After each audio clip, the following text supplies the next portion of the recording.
Naghain ng panibagong reklamo sa Office of the Ombudsman ang mga kaanak ng 44 na SAF commandos na namatay sa Mamasapano encounter noong nakaraang taon. Anila hindi benepisyo kundi hustisya ang kanilang hapon sa paghahain ng reklamo laban kay dating Pangulong Aquino. May ulat si Lala Babilonia. Kaya nandito na kami ngayon na humihingi ng justice sa inyo. Justice! We need justice! Panibagong batch ng mga kaanak ng SA-44 Commandos ang nagsampa ng reklamo sa Ombudsman laban kay dating Pangulong Benigno Aquino III. Ang mga ito bumiyahe pa mula Ifugao Province at di naiwasang maging emosyonal.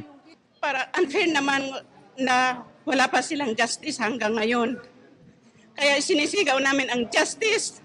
To ask for justice for the SAF-44 who died violently in Masasapano, Mindanao on January 25, 2015. Po ang habol po namin, higit po kaming mga magulang. Justice po talaga ang hangad po namin. Katarungan po.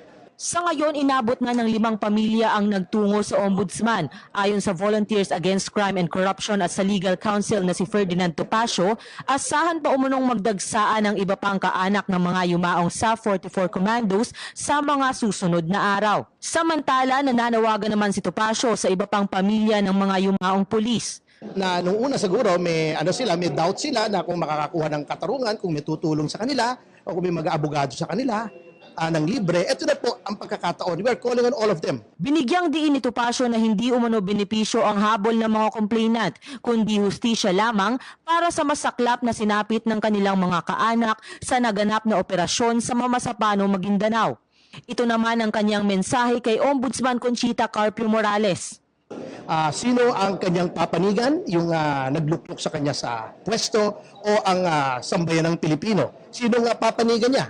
Yung pagtatakip o yung katotohanan? Lala Babilonia, PTV News.